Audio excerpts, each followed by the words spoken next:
Europe sees him as a terrifying pirate and also showed him as a pirate in Johnny Depp's Pirates of the Caribbean series. But in the eyes of Muslims, he was the greatest admiral, a pride of the Muslim Ummah, and a protector of the oppressed. So, what is the real truth? Today we will discuss the greatest naval commander of the Ottoman Empire, Khairuddin Barbarossa, and why Europeans saw him as a barbarian while Muslims took pride in him. Khairuddin Barbarossa was born in 1478 on the island of Lesbos in what is now Greece. From a young age, he and his brother Oruj Reis began sailing the seas for trade and defense. But soon, they realized that the Mediterranean was not just a place for commerce, it was a battlefield for the survival of Muslims.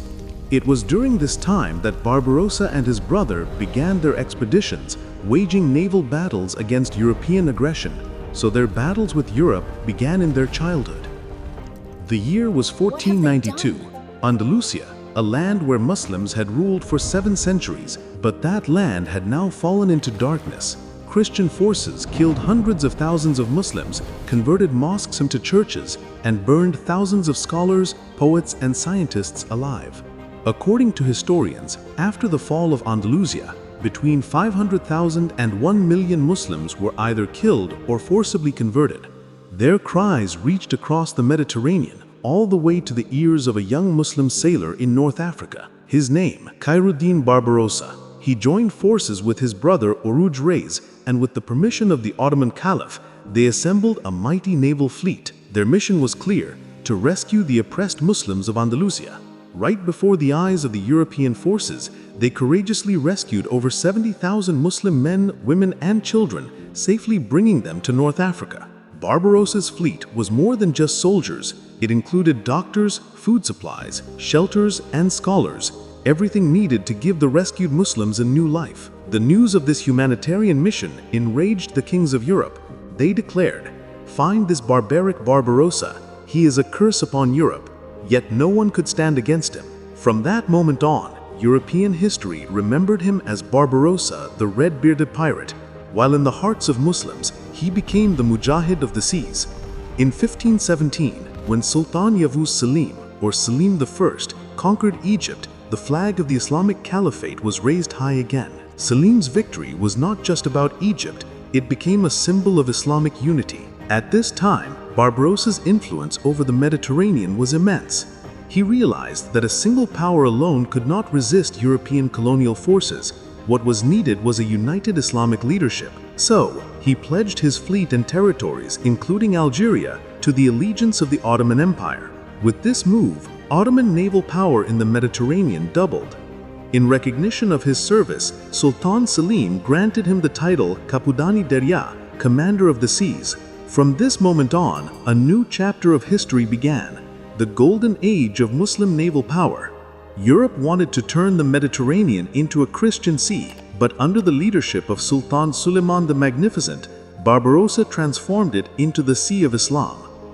Between 1529 and 1537, he achieved victories along almost every coast of the Mediterranean: Tunisia, Corfu, Crete, Rhodes, Sicily, Sardinia. Everywhere the Ottoman flag flew high.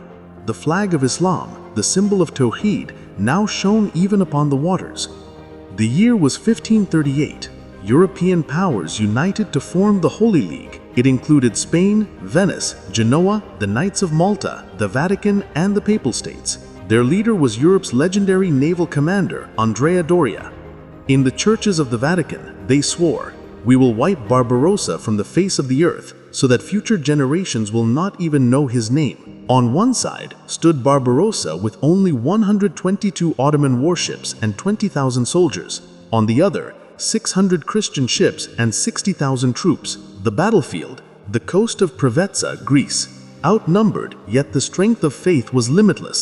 Using his intelligence and strategy, Barbarossa set a trap so cunning that the European fleet became completely disoriented. Amidst the roar of cannons, Muslim soldiers shouted Allahu Akbar and charged at the enemy.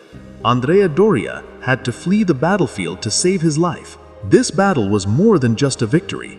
It was the day Europe's naval pride was broken. For nearly a century after, the Mediterranean became known as the Ottoman Sea. Barbarossa was not just a warrior, he was a just leader and a cultured ruler. In Algeria, he carried out administrative reforms, improved shipbuilding, and established shelters and food systems for the poor Muslims. Under his leadership, Algeria became a prosperous Islamic naval hub. European history has often painted him as a pirate simply because he freed Muslim captives on European shores and fought against the Christian slave trade. He never killed ordinary people or plundered towns. Instead, he was a protector of the oppressed. As one French historian wrote, Barbarossa fought not for gold, but for faith. His sword rose only against oppression. In 1546, this great hero passed away in Istanbul. Sultan Suleiman honored him by saying, "Today, the sun has set over the Ottoman Sea." During the Ottoman era, sailors would visit his tomb before every voyage, praying, "O Allah, grant us the courage and faith of Barbarossa in our hearts." Even today, Turkey's main naval base is named the Barbaros Khairuddin Pasha Naval Command. Warships, schools, and even submarines in Turkey have been named in his honor.